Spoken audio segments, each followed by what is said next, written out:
Welcome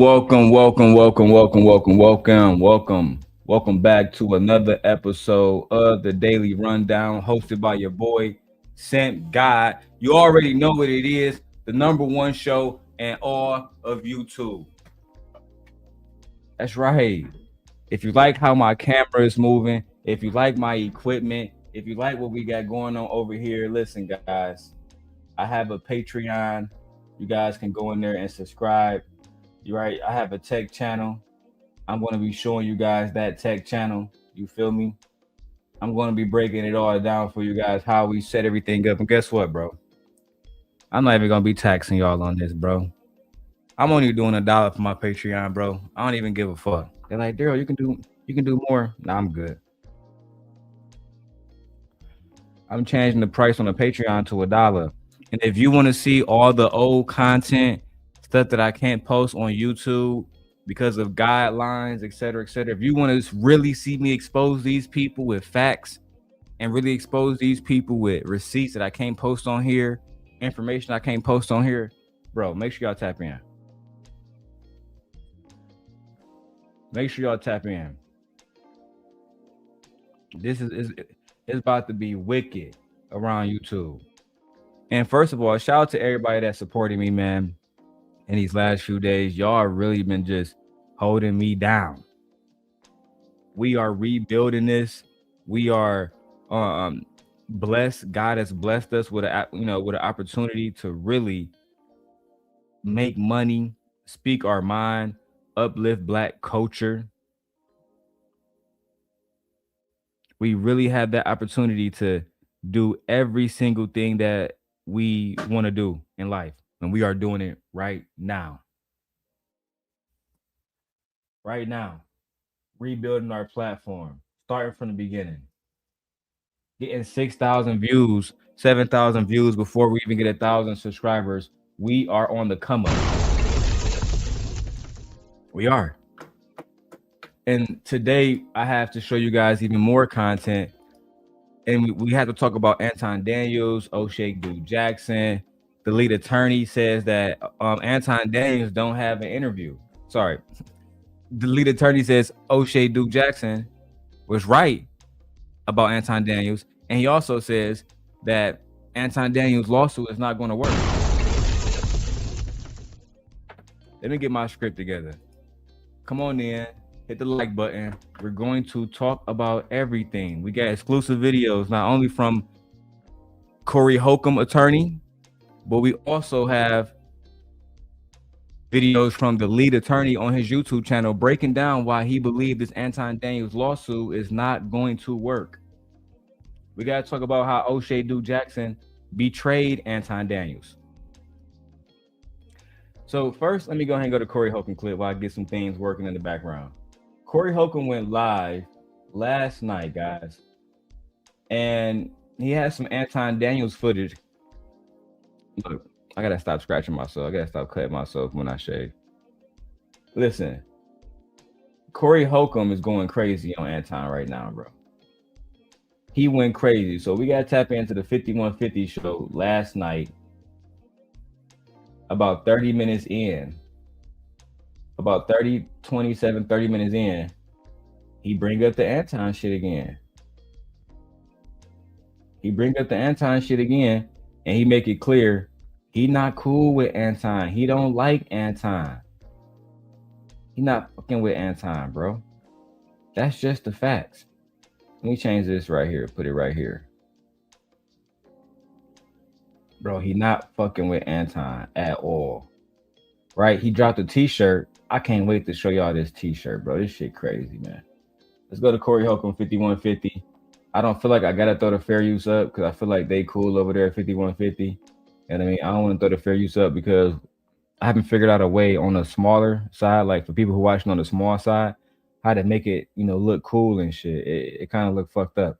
But either way it go, y'all should be watching on the main side anyway. Let's get it. I'm gonna keep it up. Fuck it. Minds in this world that believe everything they see as they see it, which is why that video was sped up. Which one? The video with old girl was sped up a little bit. You know what I'm saying? A little bit faster so it look a little crazier. You know what I'm saying? So you got all these little manipulation tactics and shit going on. And, you know, I would just ask yourself, man, this ain't Tom and Jerry, man. This is real life, man. So, hey, do you have the video where, well, no, hold on, before we play that, I get that. So me as Not a man, that video. I ain't talking about the video where I had enough. I ain't talking about that video. I mean, shit, I admitted I had enough on my show. But anyway, I'm talking about there's a video that was on the internet immediately after this. And I want to see somebody who got punched TMZ, punched Sean Holly. I want to see this because this is what y'all said. So you see Corey start off talking about the whole situation. Let me put my face a little bit smaller. There we go. Corey started off talking about the whole situation with baby girl and the whole assault charge and that situation that he got going on, right? But then it's going to go even deeper. He's going to have a conversation about Anton Daniels. A little short conversation. You feel me?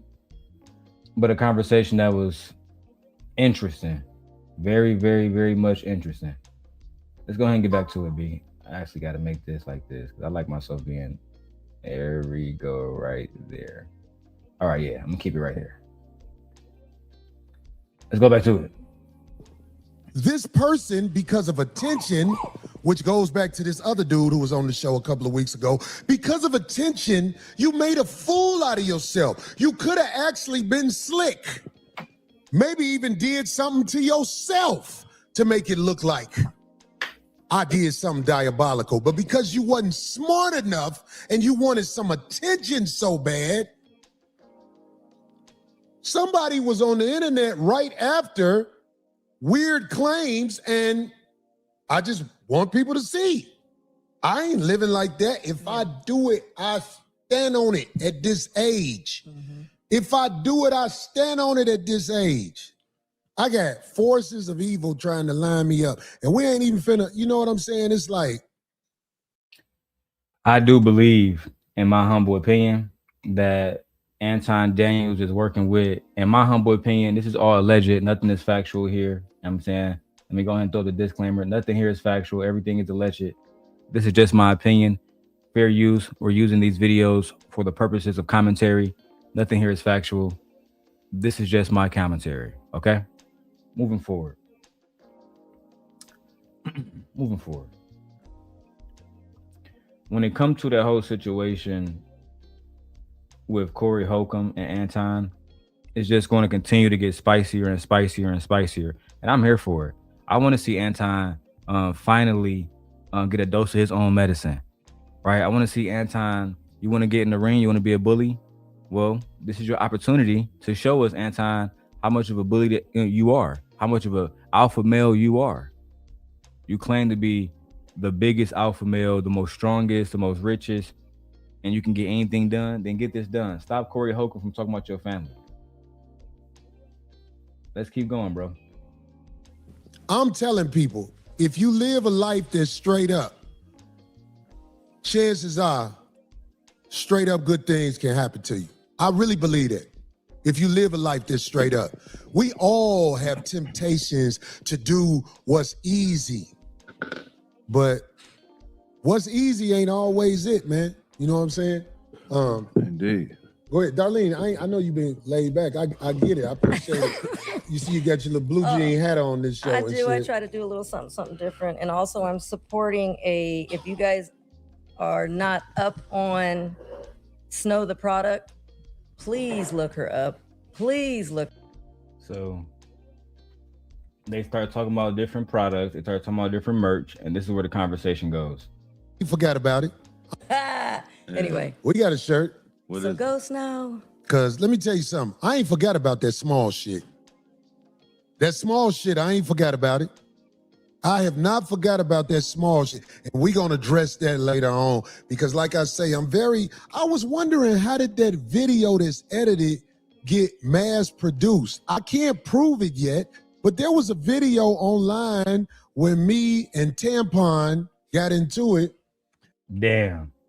He calling this nigga tampon now, bro.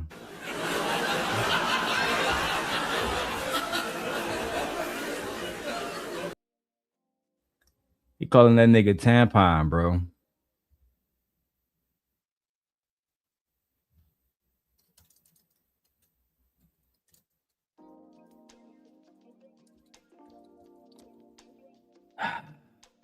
I'm sorry, y'all. I'm distracted. And I will admit it. I was over here, y'all see I got computers around me. I'm over here working, but this is the thing. Anton decided to really go at somebody that he wasn't ready for. He wasn't ready for me back in the day when I was putting belt to ass on him. And now he really in a situation where, nigga, you got a comedian who diabolical, who got a lot of people that support him, a lot of OGs behind him, bro. I think you gotta just bow down, bro. You feel me? It's no shame in that. This is why you steer clear of comedians. But let's keep going because it's about to get dark. Literally. Child. And it looks like he stood up in front of me right there. That's just quick editing. That's to say it again, seat you in, Craig. No, that's just quick editing. That's quick editing. That's what I'm saying. They just put it. I saw this dude, I forgot his name, but everybody's playing a video that has been edited. There's a video, like I said, say it again, and then he stand up, like, let's go outside. That's not what happened. What happened was I told him, say it again, and he folded.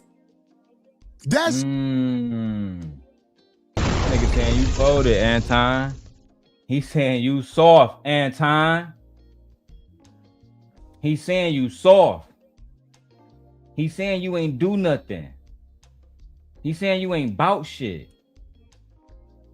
Come on, bro. Hey, say what y'all want to say about me. People don't talk about me like this, bro. That's a fact. That is a complete fact. They on your ass, Anton. They talking about you like you a nobody. He talking about you like you are a nobody, bro. Like you ain't got, like you not that, like he talking about you like you not the king of Detroit. I thought you was the king of Detroit. Thought you was Big Meech. Thought you was Big Meech, bro.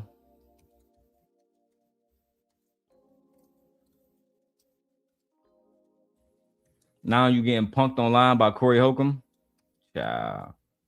You can't make this shit up. I thought you was the king of Detroit. Now you getting punked online by Corey Holcomb. Child. really what happened. And like I say, I'm glad he didn't say it again. Because I ain't got time for Tampon to be on no humbugging, but I do got time for this. Hey, Tampon, during the show, I brought up that lady who was murdered by ICE agents. And Tampon said, fuck that lady. So I made a shirt for, I hope that we get in touch with the lady who was unfortunately murdered, get in touch with her family. Because I made a shirt that I want to send everybody in her family, because, you know, he wants to talk about everybody else's family and kids, but if somebody say something about what might be something that touches his heart, he wants to control the way war goes. Let me tell him and everybody else, you not me. You not me. But this is dedicated to dude. We got a shirt that will be up for sale. Here it is. Uh-oh. Uh-oh. Uh-oh. This is dedicated to you, Lane. Uh-oh. Damn. Damn. Anton. Damn. I can't believe what I'm seeing. Guys.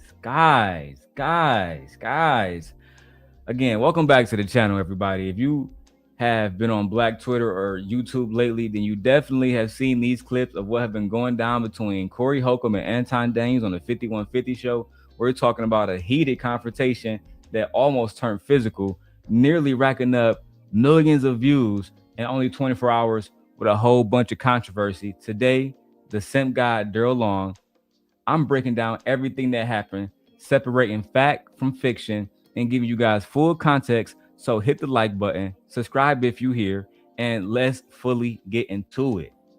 Let's get active. Hey, he said, I got the shirt for you. He said, I got the shirt for you, bro.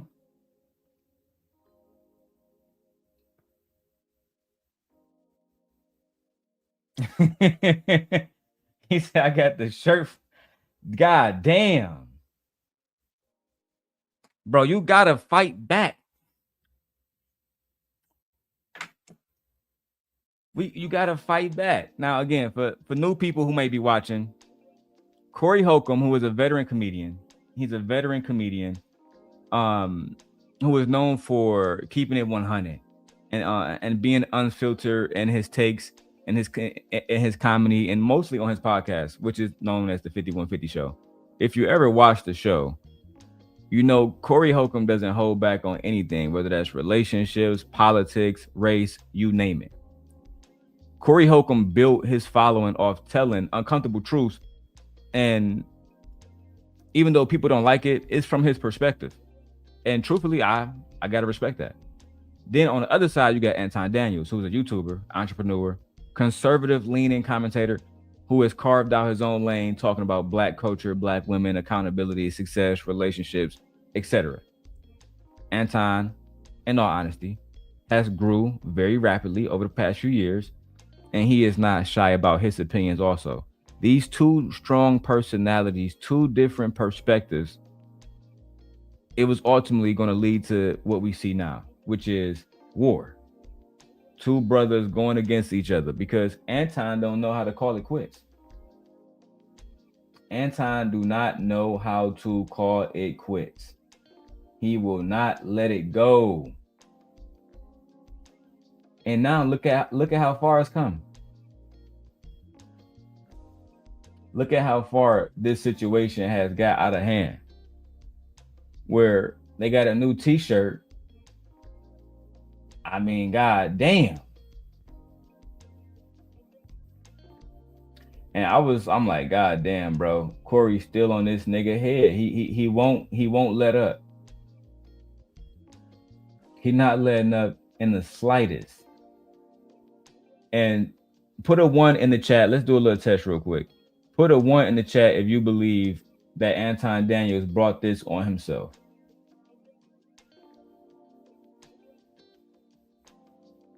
Put a 1 in the chat if you believe Anton brought this on himself.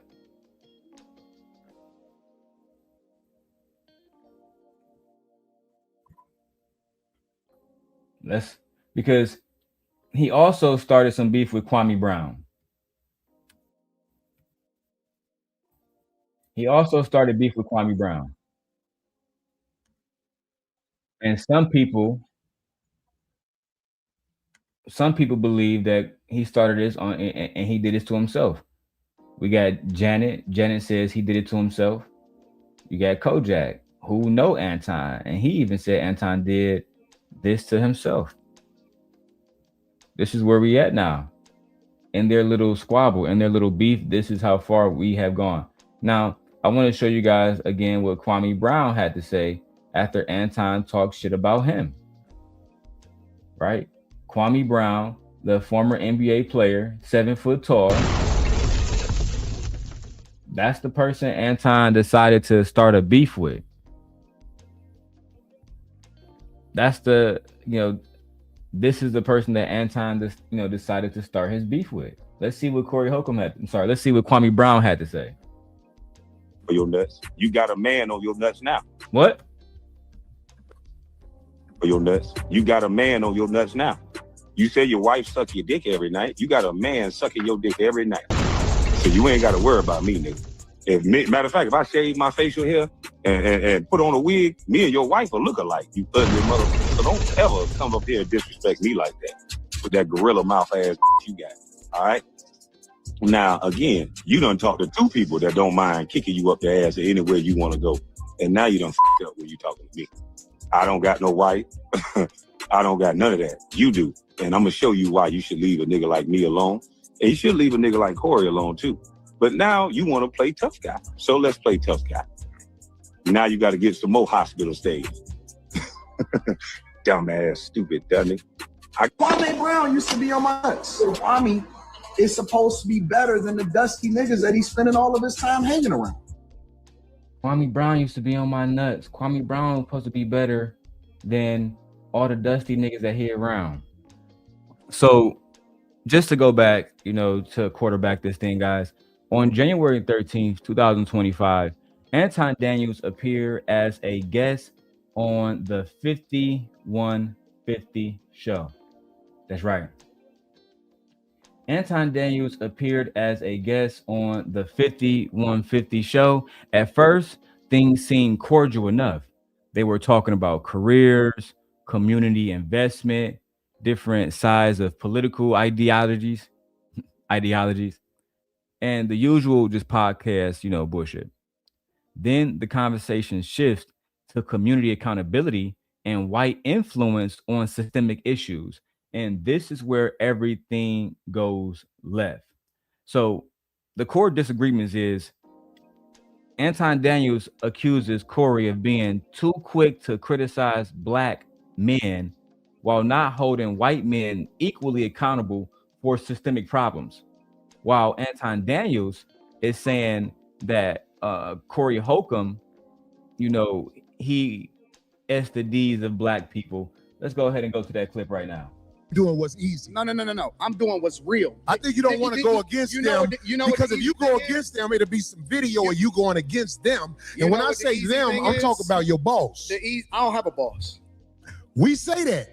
We say that, but here's the truth. I don't have a boss. It's a reason you go after black males or black people quicker than you will go after white males. What are white males responsible for in this country as the downfall of it? I'm an equal accountability smoke giver. I talk about everybody. I'm just saying, I ain't heard you talk about white men since you've been up here. You ain't been listening.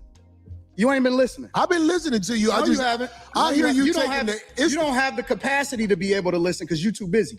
No. You got me wrong. You too busy. My capacity. That was already a slight that Anton Daniels took when he said that Corey Holcomb don't have the capacity because he's too busy. He tried to clean it up, but what he really meant was you're fucking stupid and you don't have the capacity to actually listen because you're slow. You're unintelligent. That's exactly what Anton Daniels meant, in my humble opinion. I could be wrong, but in my humble opinion, that's what Anton Daniels meant. Let's go back to the video. Show you guys more to recap if you guys missed this moment on 5150. My capacity that you just criticized, that's an opinion. Here's the fact. Have you seen something about Caucasian males and how they destroy this nation? Well, what did I miss? Let's slow down because you talking loud, but you're not saying a lot. No, you talking loud, and you still talking around. What did the Caucasian male do to America to bring it down? I'm not getting into that. You dancing around it, and that's why I lose respect for you when you start dancing and kissing Caucasian males' ass. But I don't. Don't do that. Right there. Corey Holcomb fires back at Anton, accusing Anton Daniels, and I'm paraphrasing here, essentially of pandering to white audiences and not being real about where power actually lies in America. The actual quote, and sorry, let me just say this. Hey, OG Patrice, I saw you in the chat earlier, girl. I love doing shows with OG Patrice. Please come up. I would love to talk. I love talking to OG Patrice. Anyway, Corey Holcomb basically said that Anton Daniels is pandering to white audiences in so many words, and he was not being real about where the structure really lies, who really control it in America, which we all know who controls that, right? The exact quote involve Corey saying Anton was dancing, quote unquote, dancing and kissing the Caucasian male's ass. Now, Anton wasn't having none of that shit. He clapped back with some explicit language of his own, basically saying Corey was doing the exact same thing to black people. And let's see how that turned out right now. In front of me, because I'm not an ass kisser of nobody. Yes, you are. You suck the dick of black people right now. You doing the easy shit. What you do, let me tell you what you do. No, homie, let me tell you something, homie. I don't suck dick. Yeah, you do. Yeah, you do. So fix you doing that. it right now. I don't suck dick, You doing it right now. Homie, believe me when I tell you. I don't do that. I tell you. I don't do that. Listen. So don't come at me with no dick sucking shit. I'm gonna give you the same energy you give me. Let's switch seats. Let's switch seats. I'm with it. Homie, I don't do no dick sucking shit. I'm a motherfucking man. I don't do no dick sucking shit, homie. I don't give a fuck about none of Well, this I tell you right what, now. watch that dick sucking shit, because that'll go bad. Call it what you want. I don't do no dick sucking, You homie. say a lot of shit that I don't fuck with either. You think I Okay, give a but fuck about what you that talking about, gay nigga? shit, oh, you I go. don't give a fuck about what you talking Hey, about. homie, I tell you what. I'm right here. Don't put You no switching dick seats sucking don't mean shit. shit to me. Don't put no I'm dick from sucking Detroit, shit on me, nigga. I'm from Detroit. Say right I now. suck a dick again. I'm right here, right now. All right, that's Now, what I'm saying. I'm gonna respect you. Dance around it. Dance around it. No. I'm a I don't do no dick sucking shit. I'm gonna respect you because it's your platform, and I flew out here to have a conversation. We good. But you're We not good. bossing up on me. Yo, We good. I did already. I don't do Nigga, dick we can put sucking the shit. microphone right down, Yo. right now, and going up back. I don't give a fuck about this shit. Homie, you just running your mouth. I'm not running my I mouth. got a You question running for your mouth. Anton. I don't do You no doing dick this shit for sucking the shit. internet. You doing it for the internet. Now, if you want to say your time, no, hold on. If you want I'll to say show Anton, you I ain't doing it for the internet. if you want to say Anton, listen, don't I'ma let disrespect you me like finish. that. If you want to say Anton, don't disrespect me like that. I'll respect you, but don't boss up on me because you said a lot of shit to me today that I don't fuck with either. But I let that shit ride because you don't know me. You don't know me. So I'm gonna extend the same respect to you. You called me out of my name. You said some wild shit, especially with regard to how it Call this nigga out his name. Nigga, I'm telling you that you did. You can't tell me how I get disrespected. I got a question for bro. Okay. No. Hold on. Hold on 1 second. Hold on. We just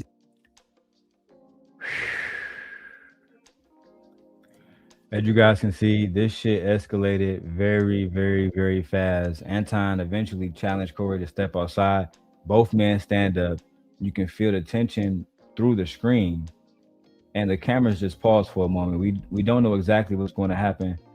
They pull up an overlay and then they come back and both guys are still heated, but they're sitting down having a conversation, trying to figure out if they're going to genuinely beat each other ass or they're just going to have a conversation.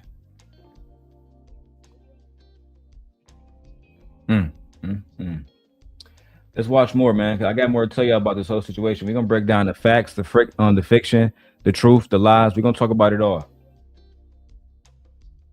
getting loud. I ain't gonna get loud. Then don't switch seats. No, This this my show. This cool. my show. That's cool, but I take that shit as a threat. Okay, well, it is a threat if you calling me dick sucking. I don't It's a dick threat that you suck, say a my lot of nigga. shit. Man, fuck what you talking about. I don't bro. dick suck. If you want to get back to the conversation, ain't no, because you ain't gonna do shit.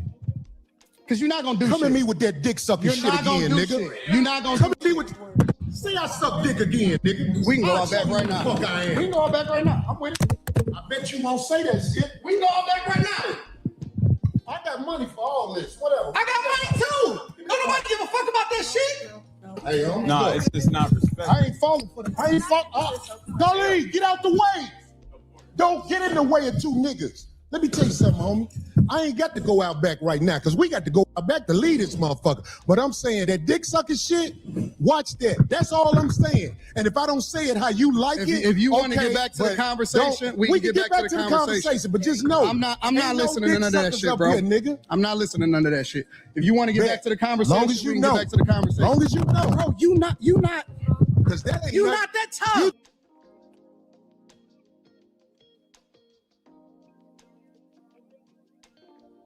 Yeah. They took a little pause on here. Corey said, nigga, put the overlay up.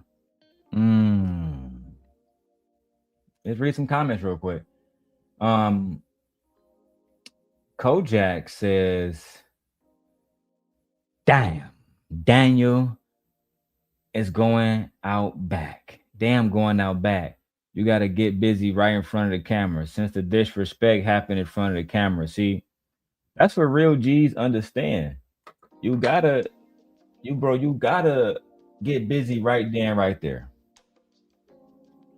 If I do a show with Anton in person and he say some shit like that to me, y'all gonna witness some crazy shit right then, right there. We getting I'm talking about active nigga right then, right there. Cause I don't give a fuck about none of that shit. Complete crash out, bro. I'm still like, I'm 35, so I still got that YN shit in me. I don't give a damn. Gore says, peep the screen. Anton backed up. His voice hit the soprano. Man, I don't think Anton really wanted no smoke, bro. Rooster said, Darlene knew what was about to happen if Anton had said it again, LOL. They was about to fuck that screen up. They was about to tear that whole fucking studio up. I really think Anton was about to get beat up that day. No cap. No captivity. Rooster says Corey was about to feed Anton a muffin like he was that woman. Bro, I swear to God. I swear to God, bro. Kojak says it's gonna have to be some furniture moving, flower bringing, and slow singing, cause that alarm gonna be ringing. Hey, you know what's crazy, bro? In my opinion, if I was in that situation, it would have been an instant. What'd you say? Baba, baba, ground, baba, ground. Only thing you would have heard was a nigga body hitting the floor, bro. On God, this is all you would have heard. Security guard, hey, bro, don't move, cause nigga, you strapped, we strapped. Don't play games like that. Just he gonna get back up soon. We gonna get him some water and some tea. He gonna be fine. Bye-bye. Yeah, that whole ass nigga Freezy. I'm gonna get to that nigga soon. No captivity. No cat. Anton! Look, the kid's not here. They at school. I dropped them off early. I'm just here. I'm at the house by myself, nigga. And I gotta work tomorrow. Fuck, we doing a 12-hour stream, nigga. We need a show sponsor. Hit the Cash App, nigga. Hit the Cash App. Y'all know why we doing this. Y'all know why we doing this. For clout. That is the solution to this. The solution, Ed, is for you to send a goddamn 99-cent super sticker. So this way I don't have to go to Brokeback Mountain. That shit crazy. The problem is that we are not supporting a great.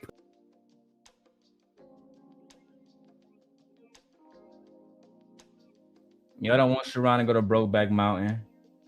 Come on now, man. Let's get back to the video. Let's see what was happening. No cat. No cat. Mark ass. Come on, man. Sucking dick no more, everything straight. For sure. Cool. So after all that shit pop off, they get into another conversation. They end up getting into it, and Anton ended up having to leave. The shit got wild, bro. The shit got wild. Let's watch that tail end of the conversation. Is that not what you said? You said that out of your mouth. And so I apologized when you said that you felt disrespected. No. The reason you said you disrespected me in my face because you don't accept the apology because you still talk about everybody else except yourself and white men. I'm telling you what I said. You felt offended by it, so I apologize. All I'm doing is rehashing a conversation that happened. Why are you so easily offended? You still talk about me? It sounds like I'm arguing because I'm right. See, I'll be around bitches and they tell me about myself all the time. Be gone. No. That shit don't hurt no feelings. It's probably better this way. Because I just proved my point. Be down. So you proved the point. Homie, just gone, man. Just gone, man. You gone. I'm out the jet. You done did this before. Get your bitch ass to... Hey, homie. All right, I'm out. Get your bitch ass the fuck on. And walk over there with your bodyguard and your bitch, nigga. Walk over there with your bodyguard and your bitch. You proved my point. I got shit to do. Right. Don't bring bitches up here, dog, that you ain't finna stand on. Right. Remember I told you that. If you got a bitch with you, explain the bitch. Don't ask her to be on my show, nigga. Can she be on the show? I don't know that bitch, nigga. Now get your whole ass the fuck on and pay for your pussy like you got to, cake ass nigga. And go get you a bodyguard, because the nigga be done slap the shit out your bitch ass.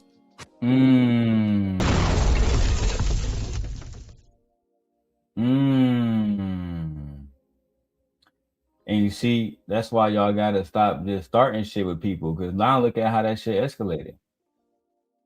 Look at how it escalated to the point where Mika had to respond.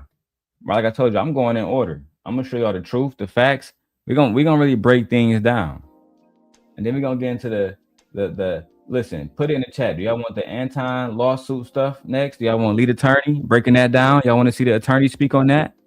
Or do y'all want to see Oshay Duke Jackson and Freezy, no cap, talk about motherfucking they little grievances with Anton? Let me know in the chat while I get this shit together.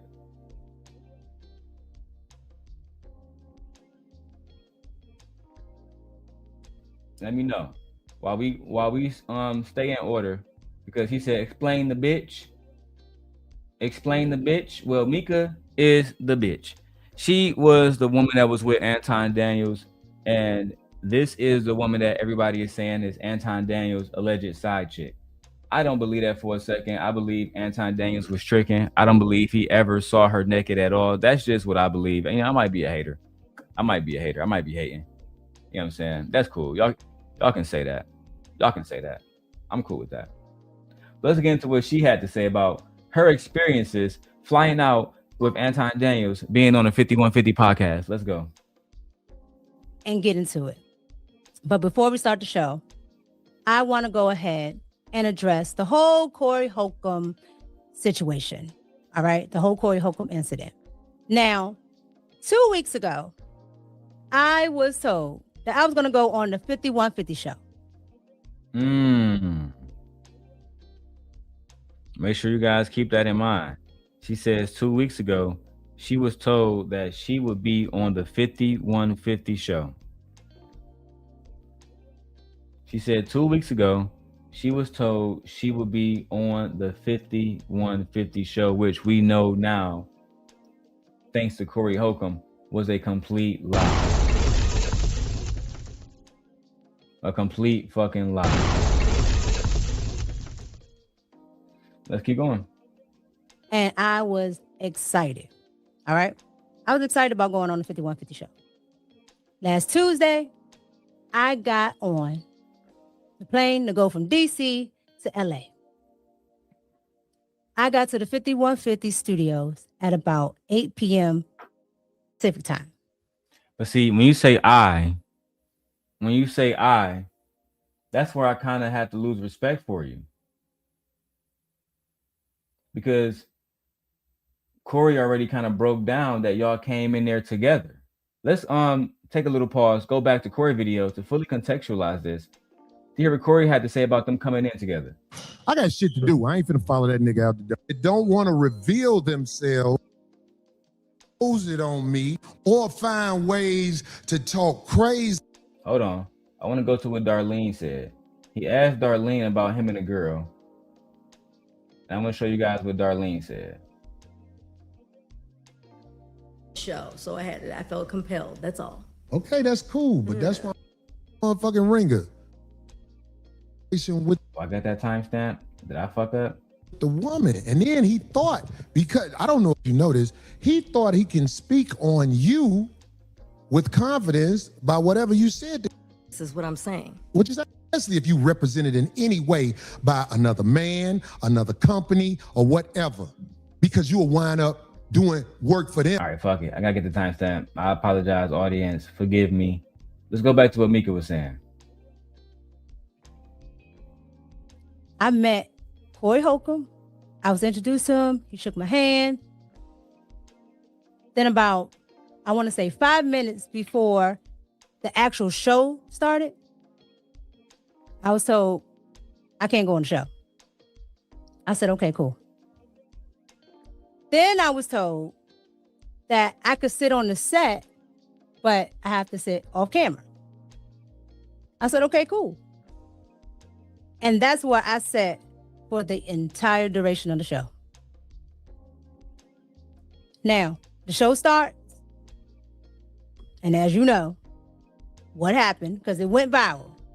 All right. So if you guys want to see all of that, you can go watch it. It's everywhere. All right.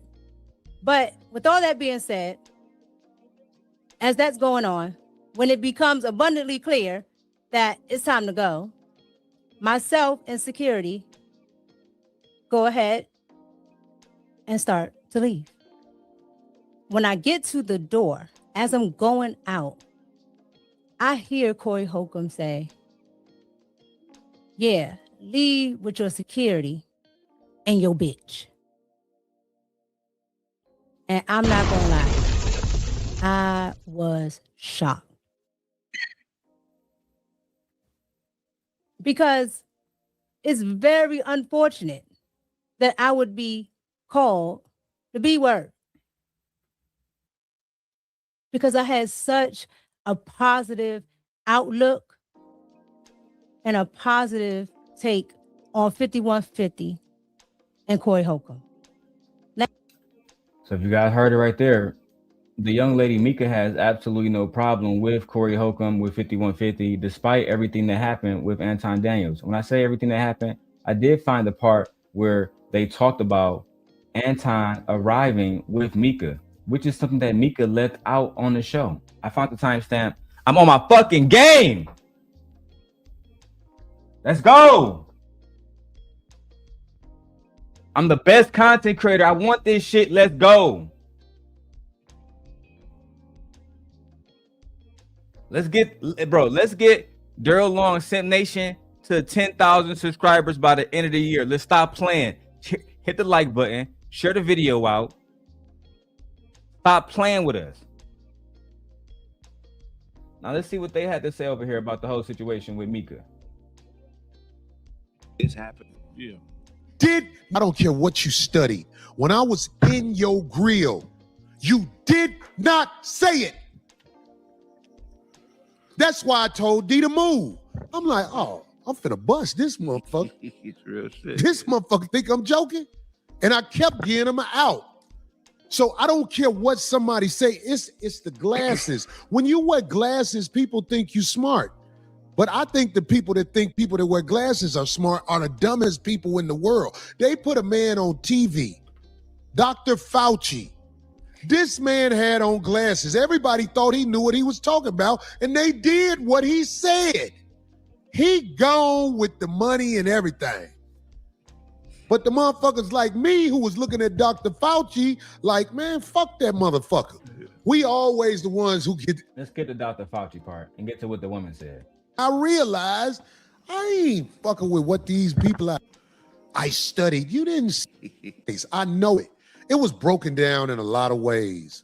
Only thing I didn't like when people was like, if he woke up on me, I don't walk up on men. But if you're not a man, I'll walk up on you. OG Patrice, are you available to break down why you say this? She says, she's still acting like a pick-me, in my humble opinion, after what Corey said about her. I would never. We're going to get into what Corey said about her. I'm going to hit the start button on this one. We're going to get into what Corey said about her. Let's go ahead and figure that out. Let's watch it. So if you speaking up like somebody did something wrong, it's because you got inadequacies. Because I ain't walk up on you. I walked up on that peon. And we'll walk up on him again, but I know I'll never see him again face to face. I ain't gonna never see him. Anton, Corey Holcomb said he has no problem walking up on you again. None at all. He has no problem walking up on you again and giving you that work. That's look, bro. And I believe him. I believe him. I believe if Corey saw Anton again, if I was Anton, I'd call the police. Not if I was myself, but if I was Anton, I'll call the police because I genuinely believe that Anton would be in danger. I genuinely believe that Anton would be in danger, bro. He's not a fighter. He's soft. He fluffy. And listen, if they catch you slipping, they're gonna catch you slipping. Anton, just don't give them a chance, bro. Just stay out the way. You're not a fighter. You chubby. You know what I'm saying? It's not a good look, bro. I'm urging you to stay out the way, man. Lord have mercy. Let's go back to what Corey Holcomb said about Mika. We asked why his plan didn't work. You know why his plan didn't work? And I've told y'all before. I'm a chosen soldier of God. His plan didn't work. He thought he was gonna get me. It didn't work. He didn't have the courage to make his plan work. All he had to do when I was right there, say I suck dick again. He didn't have the courage to follow through with his plan. I got bitches with more courage than him. I got a bitch who was talking to me crazy. Shut your bitch ass up, Corey. I was like, hey, don't say that. Shut your bitch. I said, say bitch ass again. She said, shut your bitch ass up, nigga.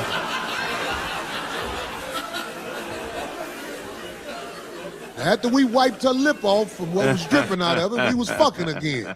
And I told her, I can't really be around you no more because I can't control you. You crazy. You really are who you say you are. That motherfucker, if you a man, you know he's not who he says he is. Now, somebody else got something to say about that cake ass nigga. Go ahead.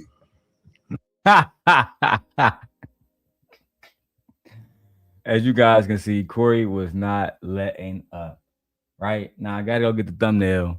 I gotta get the thumbnail and I gotta airdrop it because Corey, in this episode, this is the episode that Anton eventually will say that he got to file a lawsuit on because allegedly lawsuit because of what happens in this video where Corey is going to show an image of his wife and of his daughter, an image that I will not show today. You feel me? We're not gonna be showing it. All right, we will not be showing that image, but I will play the transcript. I will play the video, and we'll really break down what happened. We'll really break down what happened, bro. It's about to get wicked out here. Hit the like button, tap in with us. This shit's about to get real. Oh shit, here we go. Okay, I want to talk about the situation with the broad that he was with because she wanted to make herself known. Somebody else who's chasing attention. She wanted to make herself known. When I said, get your ass and your bitch up out of here, I didn't say no names because I didn't even know who that was. I was stabbing. Look at Vato Bulldog said, show it, cause nah, man, ain't about to have Anton coming after me. Talking about his daughter was on Darrel Long channel and he had to go to the hospital and take her and she can't participate in the Olympics games. Nah, son. But Vato, I'll do you one.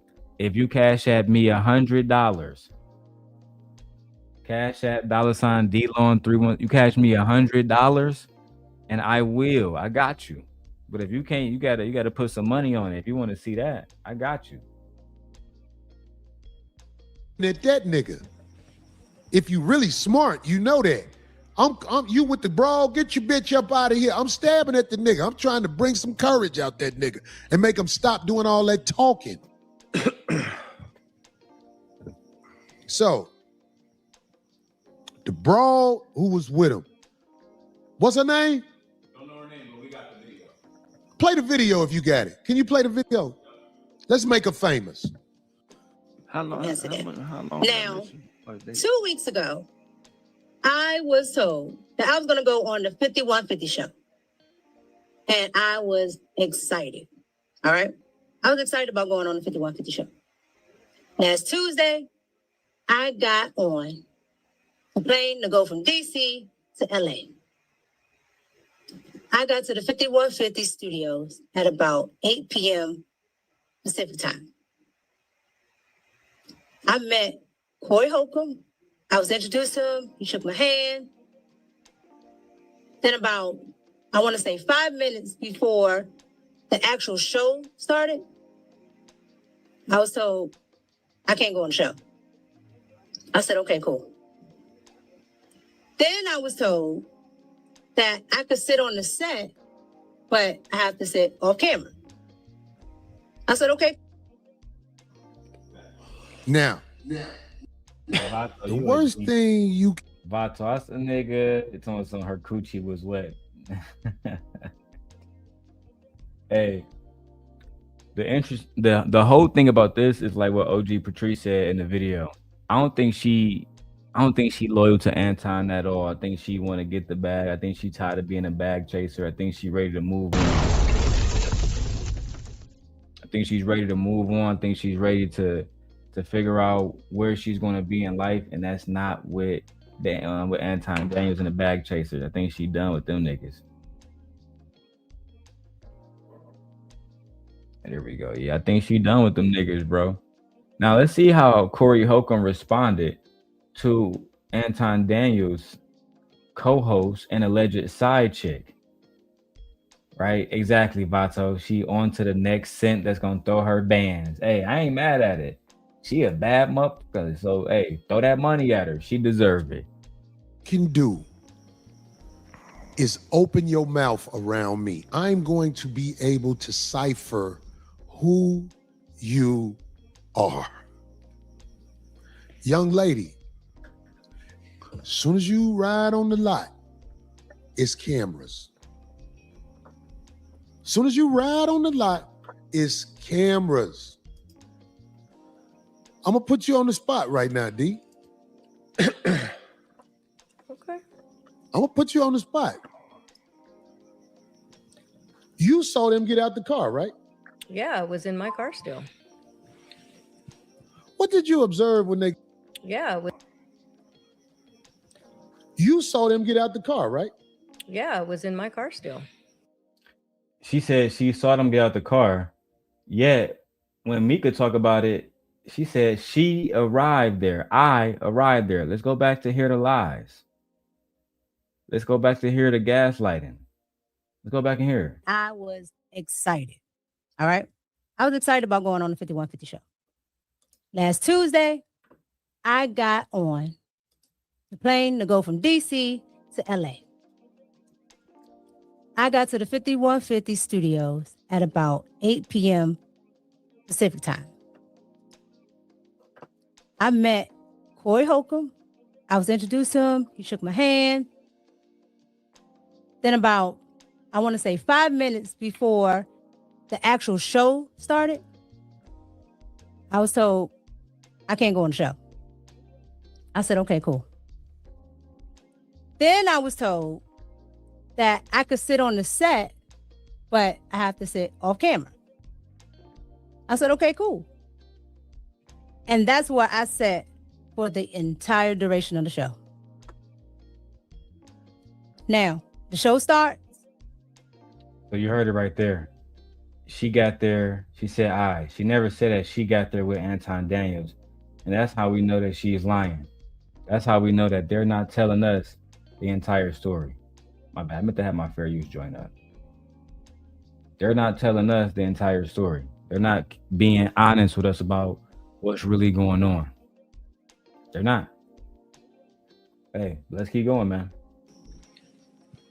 What did you observe when they got out the car about their energy together? It was interesting for sure because, you know, to me, if you're walking up on somebody new, you freely introduce the whole crew. Right. And I walked right up to him and he said, oh, Miss Darlene or Miss D, whatever he said, gave me a handshake, what have you. Said, I'm not a handshaker, I'm a hugger. So we hugged. I introduced myself to the security guard. She was already walking towards the door. And it's not like he stopped her to say, and I thought, to me, I don't know. That's just very strange where it's like, well, The wait fact a that second. she got out the car and just ran right inside and went with him. Well, she wasn't near him, yeah, but she was walking more towards the door without him. So I don't know. I just find that very odd. And she wasn't the only woman to find that very odd. She wasn't, right? While I was watching Jazz Noel's channel, who was co-hosted at the moment by Lucky Marie. Let me see. Do I have that video of the young man reacting to that video? Do I have that on here? Because, oh, yeah, there we go, right there. And he has the clip in the moment. So we're going to do a reaction to his video. Truth Talks Media reacts. And they also said that, in their opinions, you know, she kind of looked like a side chick too. It was kind of giving side chick behaviors. It was giving side chick behaviors.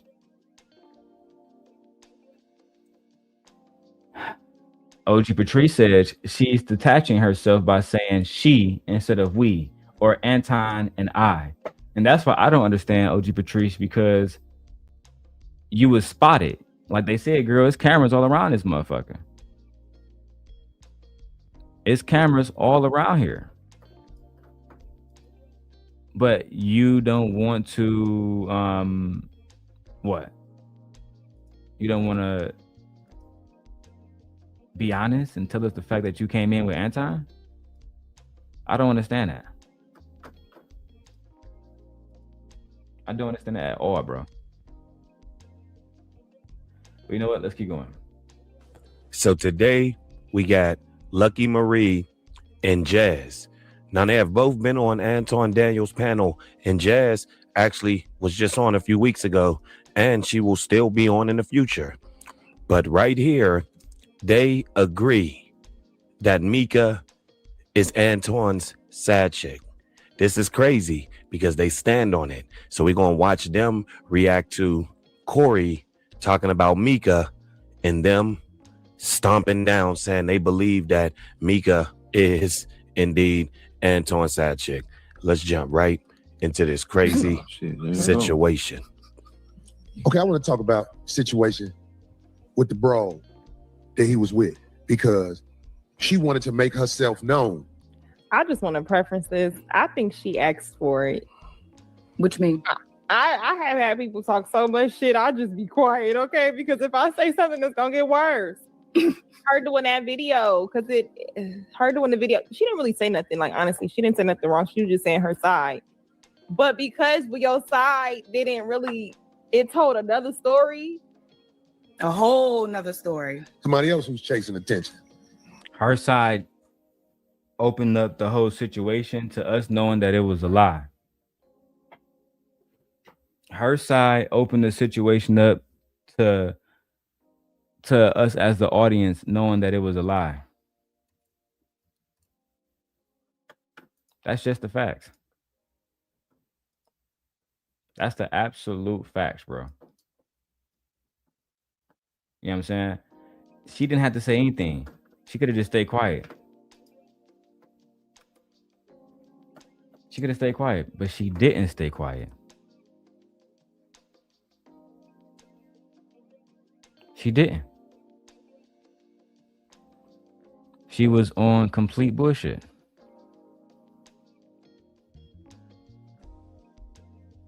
She did not be honest about the situation. She didn't even say that she got out the car with Anton, which tells me that I'm already missing pieces to the story, which makes me not trust your story overall. Makes me believe that you're lying overall. Hey, OG Patrice is 100% right on here. 1,000% right. Shout out to OG Patrice. Let's go. She wanted to make herself known. When I said, get your ass and your bitch up out of here, I didn't say no names because I didn't even know who that was. I was stabbing at that nigga. If you really smart, you know that. I'm you with the bra, get your bitch up out of here. I'm stabbing at the nigga. I'm trying to bring some courage out that nigga and make him stop doing all that talking. Me as well. What's going on, Mr. Johnson? Welcome to the show.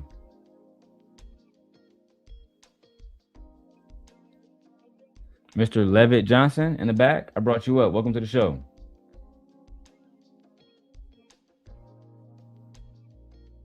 Oh man, y'all gonna have to do better, man. When y'all come up here, y'all trying to corn bomb me, all that stuff, you're gonna have to do better. I'm already prepared. But let's keep going. So, the bro who was with him, what's her name? Don't know her name, but we got the video. Play the video if you got it. Can you play the video? Now y'all got clips. Let's make her famous. How long? Now, 2 weeks ago, I was told that I was going to go on the 5150 show. And I was excited. All right. I was excited about going on the 5150 show. Last Tuesday, I got on a plane to go from DC to LA. I got to the 5150 studios at about 8 p.m. Pacific time. I met Corey Holcomb. I was introduced to him. He shook my hand. Then about, I want to say 5 minutes before the actual show started, I was told, I can't go on the show. I said, okay, cool. Then I was told that I could sit on the set, but I have to sit off camera. I said, okay. Now, the worst thing you can do is Before he said his response. Yeah, because we know what Corey said. We want to hear what these ladies have to say. We want to hear what the ladies have to say, and I'm genuinely interested. I'm genuinely interested in hearing what the ladies have to say, right? Because hearing this from a woman's perspective tells us everything that we need to know. A lot of women. Oh, speaking of women, OG Patrice is in the building. Hey, what's up, there? And I think Can you hear me? Mr. Levitt, I can't hear you. Okay. I think Mr. Levitt still is messing up. I'm gonna drop him back in the back. Welcome to the show, OG Patrice. Mm-hmm. What are your thoughts on the whole situation so far? Well, I think she made herself look worse. She made the situation worse for herself. Looking back in retrospect as a woman, and I'm speaking from a woman's perspective, and I know she's young, so she has a lot of maturing to do. Now, I'm going to say, in my opinion, I do believe she's somewhat of an opportunist, and that's not always a bad thing, but it's how you be the opportunist, how you present yourself, because the way she's looking now, she is looking like the side piece. And then when she got on her platform to speak about it, she made herself look more like the side piece because she never even mentioned the person who she went with their name. She explained the situation, and even though Corey disrespected her, right? She gets on her platform and I forgive you. I was so excited to be on your show. I shook his hand. And, okay, maybe she was a little bit, excited and starstruck or whatever, but the way she explained that story and forgive him and all of that, that's saying, well, if maybe one day if you reach out, I'll still come on your show. That's what it's looking like to me. Like, I want to be down however way I can be down. And then she removes and detach herself from having anything to do with pulling up with Anton by never mentioning his name in the scenario. And it's because of him she's there. Exactly. It's So because of go ahead. Lying to her. Well, he lied to her. She thought she was going to be on the show. Yeah, and see, and this is the thing. This is where she made herself look bad, because she should have addressed that. If he lied to her, she should have addressed that as well. But she was too busy being a pick-me, a male-centered woman that was saying, I'm going to get down however I can get down. However I can get the opportunity to be on a bigger platform so I can make my platform grow, I'm going to do that. And if that means demeaning myself after a man called me the B word and don't even know me, because see, my conversation would have been different towards Corey. Because I'm not going to come and try to kiss your ass now to still be on your show. Because basically that's still what she was saying. And so I think from a man's perspective, and you tell me, what would you think after she said something like that? Because I'm saying it from a female's perspective, right? As far as Corey and how she, was kind of going soft on him and apologize, and saying, she forgive him. Like what? Yeah. From a man's perspective, what did that look like to you? to me, that looked like her. So let me explain like how I see their relationship first. I believe that he, for lack of better words, is basically just a trick. And I believe that he was spending money on them just to have them around. Now, he has said that she was contractually signed to him to do Mm-hmm. podcasts, to show up on shows, et cetera, et cetera. But regarding what she said specifically in that video that she posted, I think she was trying to toe the line. I think that whatever Anton might have in that contract is why she didn't mention him by name to address that Mm-hmm. point. Yeah, as far Mm-hmm. as I have no issues with Corey. It was like virtual signaling. It was signaling to them, if y'all ever want to do business, if I fall out with this nigga, just holla at me, and I'm available. You know what I'm saying? She's playing both sides, not playing both sides, but basically not taking a side. And to me, Well, personally, I think she kind of did. I think, and I'm gonna tell you why.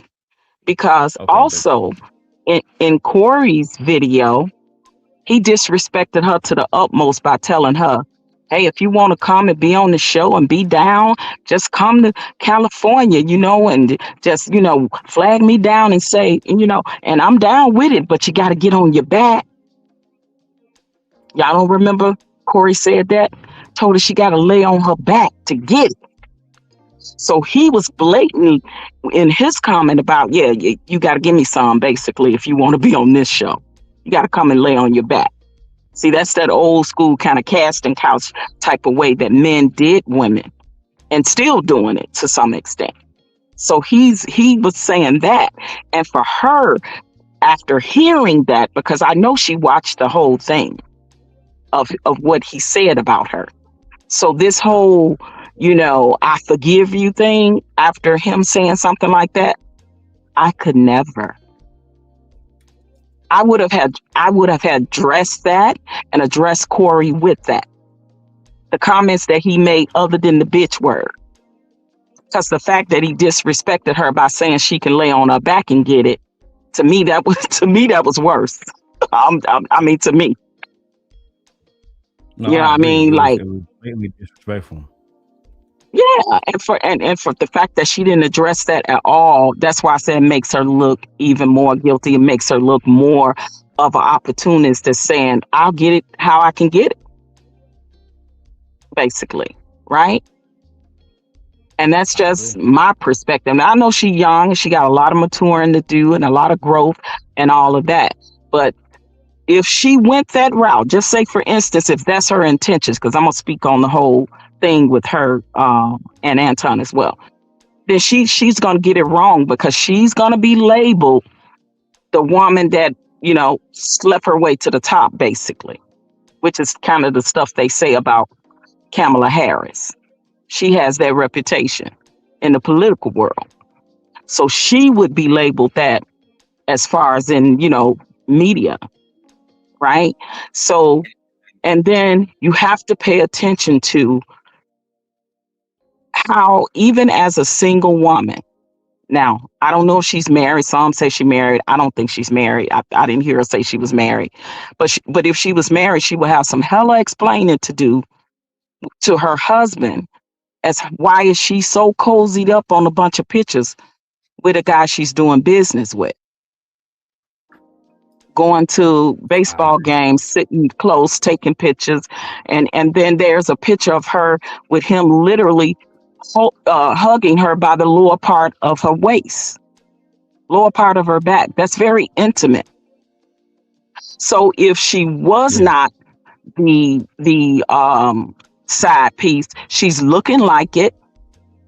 She's allowing it to appear to be that way, right? So Purposely, it that's my seems like. point. Yeah, that's my point. And even as a single woman, say she don't have no husband that she have to answer to. You're a single woman that's appearing to be that way in public with a married man. Lord have mercy. Now that make sense. And don't get me wrong, But I see, know there's been side pieces for decades, right? But it was a way side pieces were behaving, moving, being treated and done. If she want to be the opportunist to do it that way, cool. But she being loud and out loud and open and, in my opinion, disrespectful. The only way that I would see it not being disrespectful if Anton and his wife lead an open marriage and she approved that message, basically. You know what I mean? So And yeah, some people are saying that's that's a what I gotta say. possibility. Yeah, That's exactly what the girls are saying on here. OG Patrice, you had yeah, Lady Luck yeah, and because Lady Jen. yeah, because also when Anton called his wife and asked her, "How do you feel about Mika?" I thought it was weird that she said, "Oh, I love Mika. That's my boo." What woman called? I don't know. I'm confused. But anyway, that's my boo. We should. Our birthdays are close or something. That's my boo. Like, so yeah, I'm just side eyeing the whole thing. But go ahead. The whole thing is side eye worthy, my lady. I give you credit on that. Let's see what the ladies got to say on this one, child. He told you 2 weeks prior to a show that he was invited to, that you're going to be on the show without verifying that you're going to be on the show. So it sounds like, based on your words, not ours, he's blowing smoke to potentially, yeah, girl, just come here. You know, I'm this such and such, you know, and then you just tagging along with hopes of an opportunity. Yeah. Or because if we're just going to go with what you're saying, if that's the case and he told you that, bitch, I'd be mad. Like he was saying, like, Well, no, that's not true. This is why. Anton's business been 100 since he's been doing business with them. Girl, sir, how would you know? Are you a bag chaser, sir? Corey directly said that he did not know Mika at all, and that he did not tell Anton that Mika was going to be on the show because Anton never even told him that he was trying to have Mika on the show. You're just fucking lying to be Right. lying. It's men like him, OG Patrice, that I can't stand. The ones Well, that pander again, for Anton like they know Anton. yep, It's ridiculous. those are riders, like they know him in real life just because he say a certain thing on his panel. Well, why not bring up the part that he says that he screws all the women that he is around him, that he do business with and that work with him. He also said that. Said he got a fleet of hoes. Said he'd kick That women in part. the titties. It's Yeah, like OG Patrice, like I gotta do the same stream for 5 years in a row to get these niggas to understand. You know what? And it's still gonna be those ones that's, you know, because they want to be down. Like I said, they're gonna still sit on that platform and still, you know, allow him to say such disparaging and disrespectful things. And some of the men are gonna laugh, and some of the women are gonna laugh, but the women are not gonna speak up for Black women that he talks about that he don't even know. For the most part on his platform, he can have a woman come up on his platform, and because she agrees to disagree with him or have a different perspective, now she's a H and a B and get off my, you know, get off my platform or kick you off. You got all this masculine energy. Just because that young lady called herself a Lamborghini, he got upset. What is she supposed to think? She's a 67 Chevy or something? Like, He was pissed. I mean, make it make sense. He gets pissed with the opposition if they don't agree.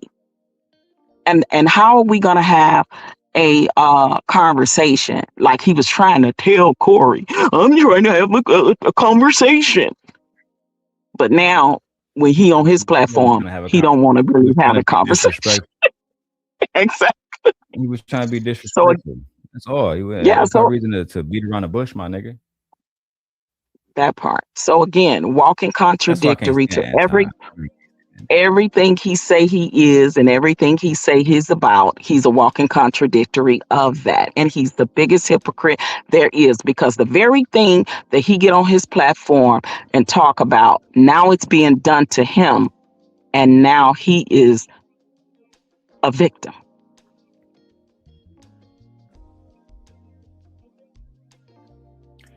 I couldn't agree more. I couldn't agree more. And it's crazy because the situation with Kwame Brown, that situation could have been avoided. That situation could have, like, you literally didn't have to bring that man up at all, but you chose to. And now let's hear what these ladies are saying about you. These ladies are saying that they think that you got a motherfucking side chick. They think you got a side chick, bro. He got Island Girl Q running a whole segment of the show. He got Carrie now running, you know what I'm saying, quarterback on the Anton, you know what I'm saying, room, his other part, you know what I'm saying, situation.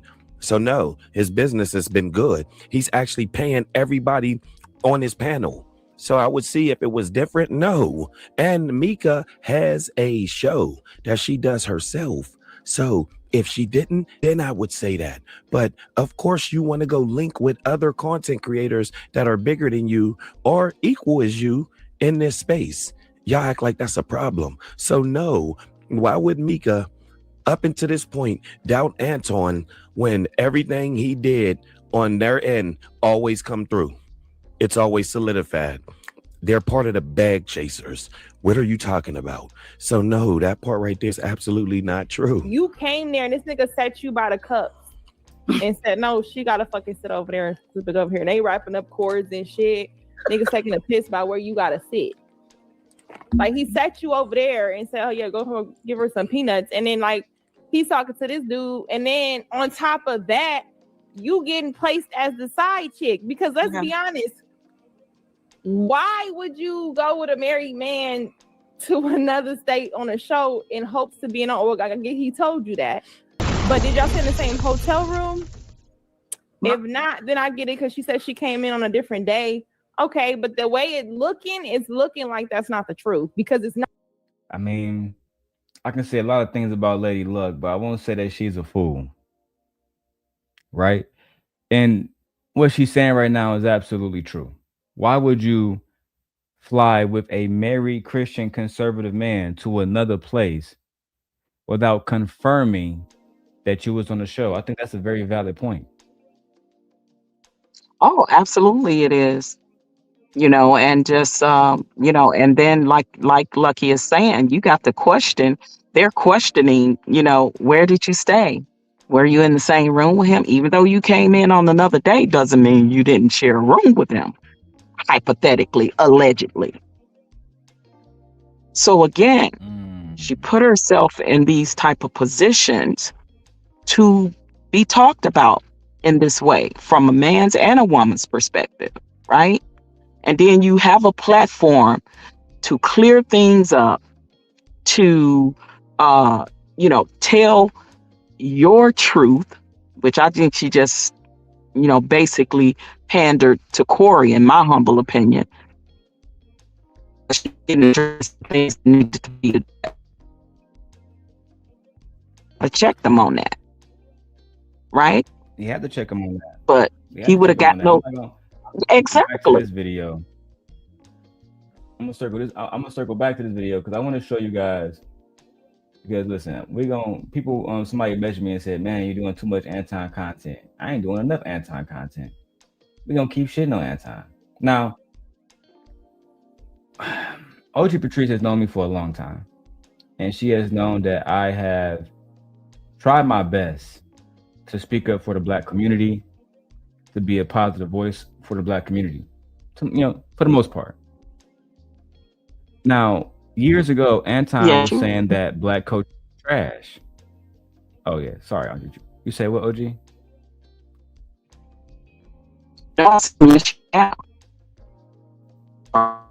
Oh, you're breaking up, love. You're breaking up.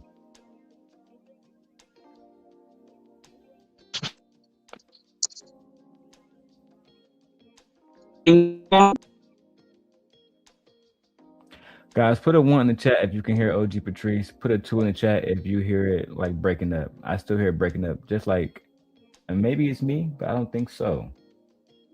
Let me know, Rooster. Let me know if you can hear OG Patrice in the chat. Or OG Patrice, try refreshing and coming back in. But while I get OG Patrice in, she's all right. So we got a 2. So they said, yeah, it was staticky. So, okay, good. Vixen said it was Borgen. All right, welcome back, OG. Let's see how it works now.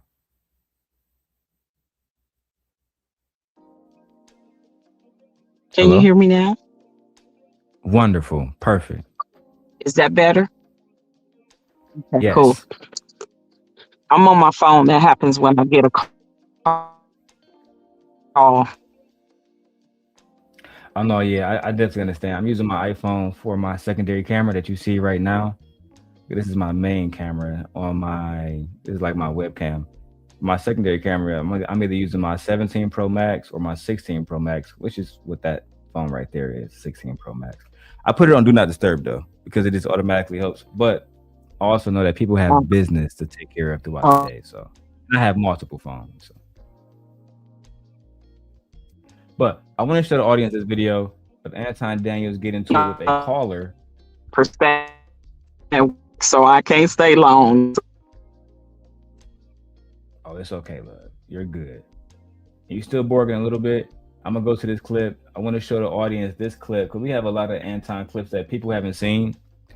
And I'm glad OG Patrice is here because she is somebody who cares about Black culture as well.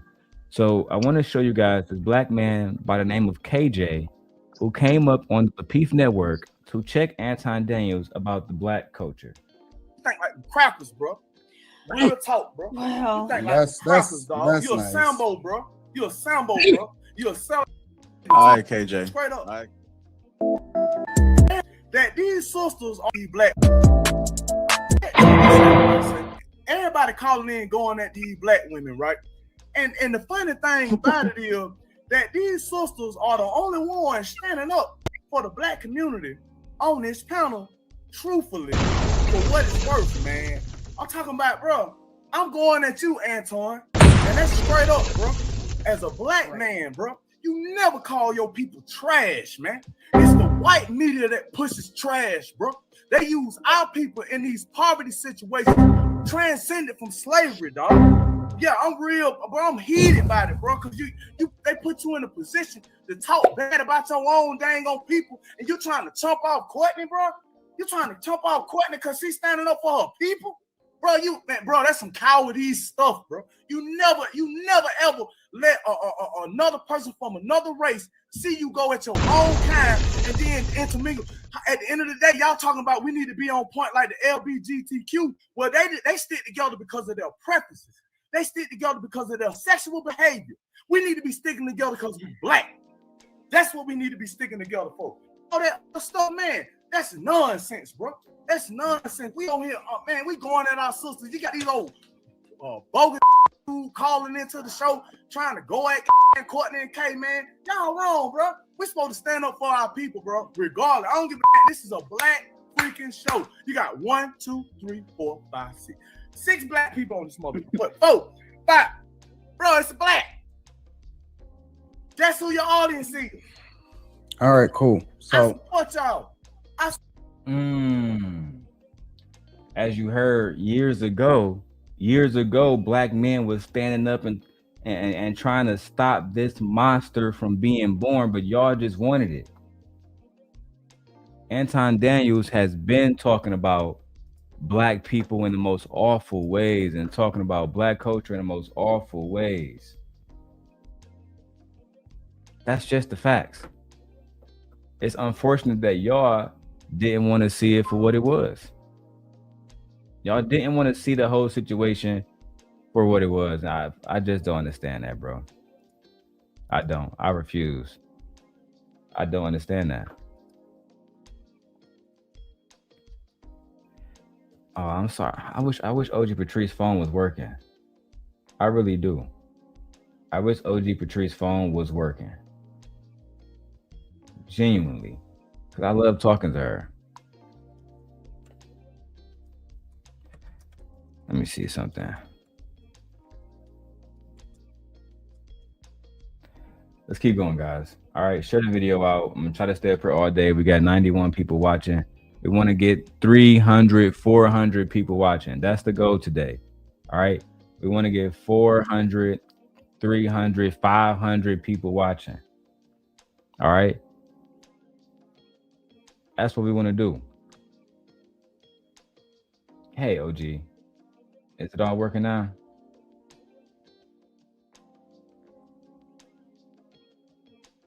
OG, you got to come off mute. You got to press the mute button. You got to come off mute.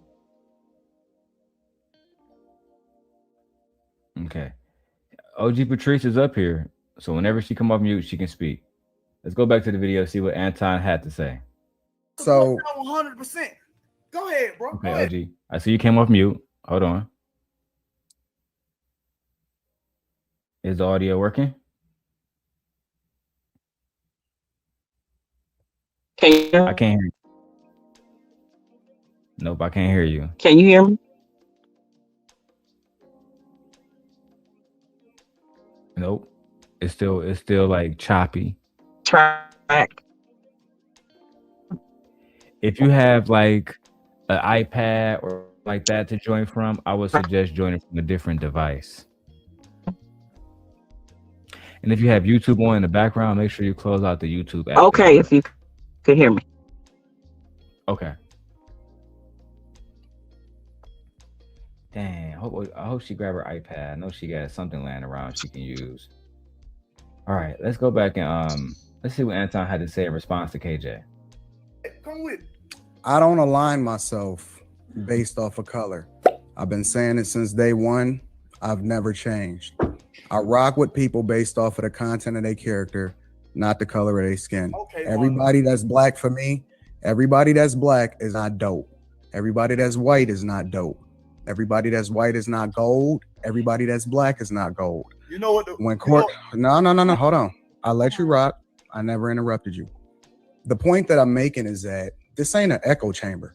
I don't just rock with something that somebody says. Now, as a person, Courtney will tell you more than anybody that I'm her biggest supporter. I'm the person that pushes her the most. So when it comes to actions, like you can get on here and hoot and holler it and talk all loud and all of that. But when it comes to actions, very few people can stand in front of me and said that they've done more than for the black community, for the women on this panel than I have. Secondly, the point that I'm making is that Anton, you haven't done shit for the black community, for black women.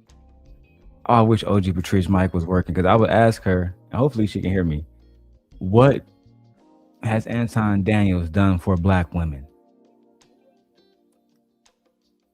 What has Anton Daniels done for black women? You do nothing but shit on black women consistently. Oh, bro, I got so many Anton clips put up right here. We about to get so busy, bro. We about to get so fucking busy. It low-key make no sense, bro. It make no sense. We got the Pearl video. We got so many situations where you shitted on black women, where you made it clear that black women were pretty much nothing to you. Made it seem like black women were lazy and needed DEI in order to have any type of success in the world.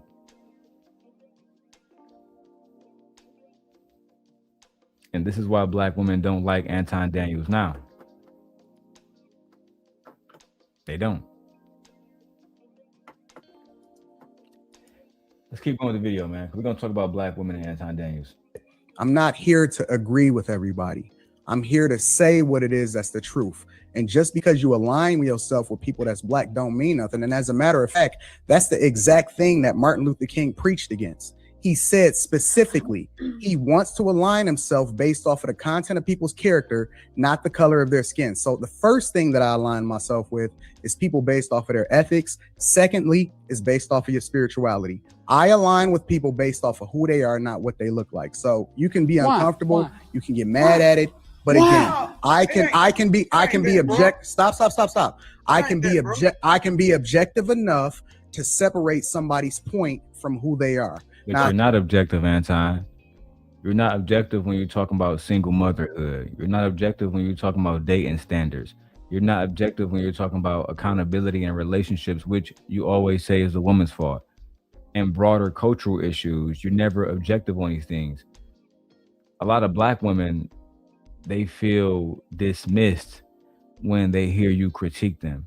They feel like you unfairly critique them and you are unfairly critical of black women and their experiences and their perspectives. That's part of the reason why Anton is getting so much pushback today. That's part of the reason why everybody is going against Anton and saying that, hey, you look bad right now in these streets. Mika don't want to talk about you. She don't want to vouch for you. I wouldn't vouch for you either, bro. You look like a clown right now. If you was balanced, then you would say, yeah, sometimes it's the man's fault. But when you are disproportionately criticizing women who are single mothers, disproportionately criticizing women for their dating standards, that shit, I mean, people get upset about that stuff because you're choosing one side. Even I get upset about that. I have daughters, I have sisters. One of my sisters got married recently, and I'm very happy for her. But my other sister not married. I would be upset if Anton was saying, yeah, she ain't marriage material. She a black woman, blah, blah. All that shit is very goofy, it's very prejudiced. It's anti-black, and I don't rock with that. I think it's very corny, bro. If you ask character, stop, bro, stop. No, you can't say nothing until I'm done. Go ahead. The point that I'm making is that I can disagree with Courtney's point. And then on another point that she made, I came back around and said, I'll rock with that. I support that, Courtney. But one thing you never gonna force me to do is align myself with somebody just because of what they look like. Stand on your point. I'm open to the possibility that I'm wrong. I doubt it. But he stood on his point, Anton. You going through your little monologue. But at the end of the day, because you said the same thing over and over and over, he stood on his point. His point was that you are a COO, you know what I'm saying, with the N. That's like that's how he feel. He feel like you are on here spewing anti-black rhetoric, talking shit about black culture when you didn't graduate high school, you never went to college.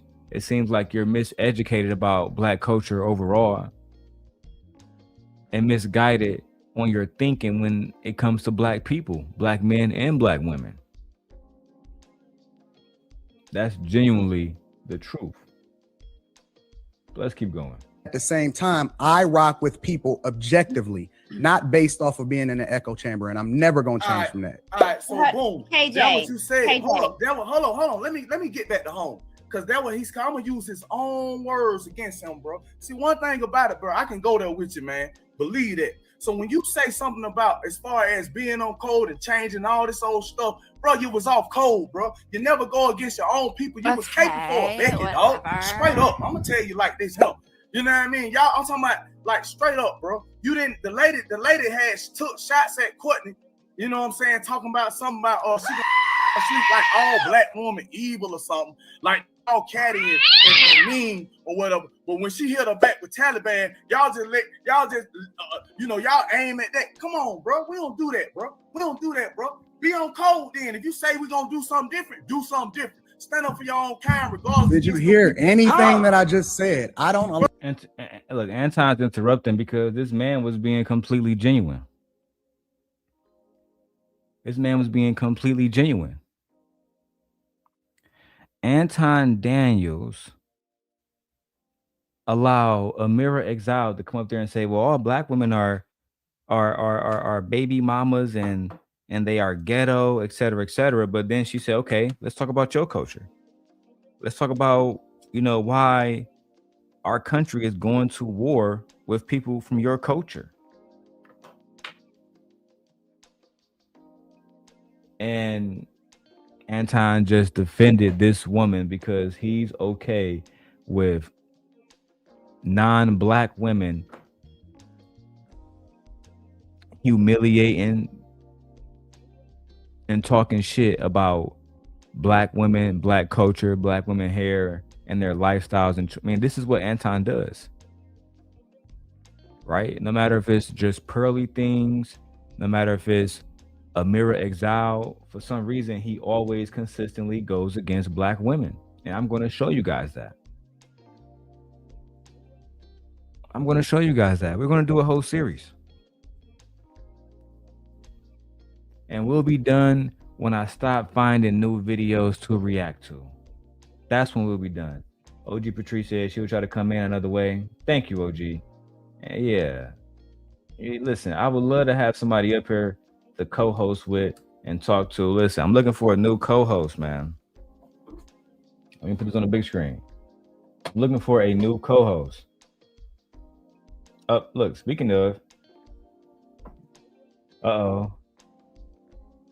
Kwame Brown using your video live right now.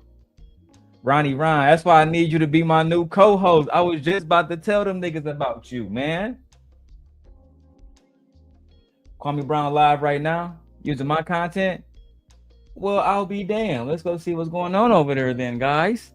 We might have to call in, do a little Freezy. Let's do a little Freezy. Kwame Brown is using the Simp Gods content. Oh my God. Kwame Brown used my content. Kwame Brown used my content. I ain't tell Kwame Brown to use my content. No cap. Timothy.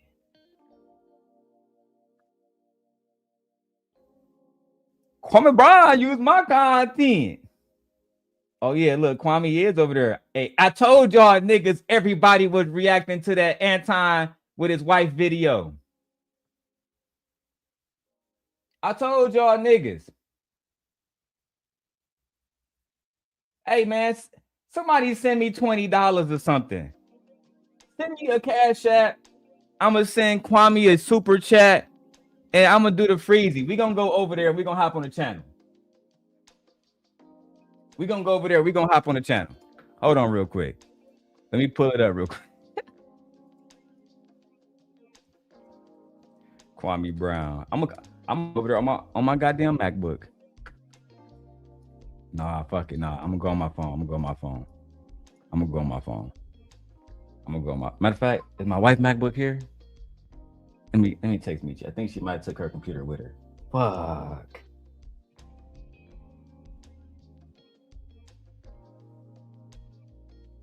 Babe, did you take the MacBook with you? If not, I might join from my iPad. Let me show you what he's saying though. Let's watch the video. Between them legs because they didn't want to get pregnant. They'll do whatever you want to do. You can do whatever you want to do with a mouth. I mean, don't want to get vulgar, but they'll do whatever with that mouth, that one hole. But they wasn't gonna let you get to that other one that a baby could come out of. So yeah, that's not virgin behavior just because you lollipopping everybody. That ain't gonna make for somebody to think that you're a good wife. You done put your mouth on the entire football team. And some girls have had that experience. Just type in Darrel Long on YouTube and it'll pop right up. Let's get it. And Anton actually went to high school together. And 9th grade, we had a class together. I think I sat like behind or something. So he, had my phone number. I gave it to him. Wait. Don't skip over here. What? So, how long were y'all in the same? Now, see, this is where I get confused because she said they was in 9th grade together and he sat behind her and asked for her number. But Anton said, yeah, that's confusing. See, that's the thing. That's his split personality. And I think she just go along with it because she know the boy's slow. They just come up here and told a totally different story. 1 minute, Anton Daniels walked up to her and say, what that mouth do. Next minute, he walked up to her and said, you sit behind, she was sitting down behind him. And Kwame Brown acting to my video, dog. Kwame Brown reacted to my video, dog. They can't fuck with me, no captivity. We're sick God. That can't fuck with me, dog. The story as well. And also, Lady Daniels, you confirmed that story when he was talking to Bruiser. So it's either you're a compulsive liar to make your husband seem like something that he is not, or you're lying in this interview to tell the story in a way to perpetuate your husband to make him seem like something he's not. Of course she gonna lie with Revenge of the Nerds. Of course she'll help lie with the Revenge of the Nerds geek. Why wouldn't she? She's benefiting. She's a bag chaser too. Why wouldn't she? She's the wife. It's a family affair. His daughter probably chilling somewhere laughing. She ain't goddamn give a fuck about no Corey Holcomb. If her daddy was broke, living in a basement, and now he making 200,000 a month on one channel, and he got all this other stuff going on. Don't you think they shouldn't give a damn about what nobody's saying online? And the fact that he up here crying, trying to make it seem like he give a damn, that's the sad part about it.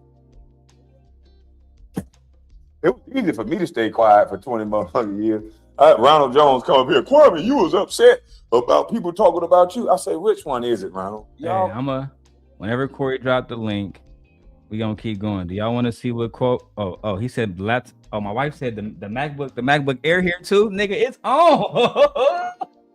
About basketball, do you? Because if that's the case, then you would go have to tell Stephen A, Skip Bayless, and the rest of the guys. So we know that's not the case. Okay? So, but Ronald, you didn't hear me say shit for 20 years. So shut up. But this shit is sad, man. The way these people get down. The way these people get. I went to go get the MacBook Air, y'all. I grabbed the MacBook Air. You feel me? I'm using the MacBook Pro Max for this stream. But we about to get this shit popping if Kwame dropped the link, nigga. Let's go back to the video.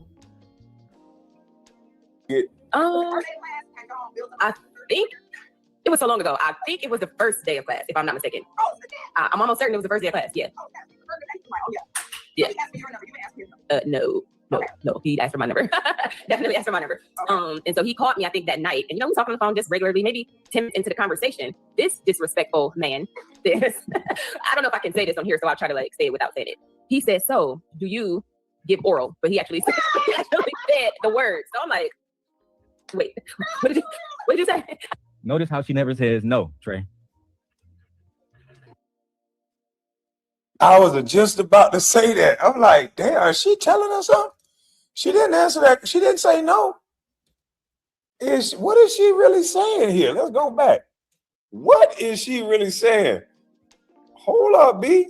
Let's get this question again. And we talking on the phone just no, he did class, yeah. So long ago, I think Your husband to make him seem like something he's not. Let's continue. Class before he asked for the number.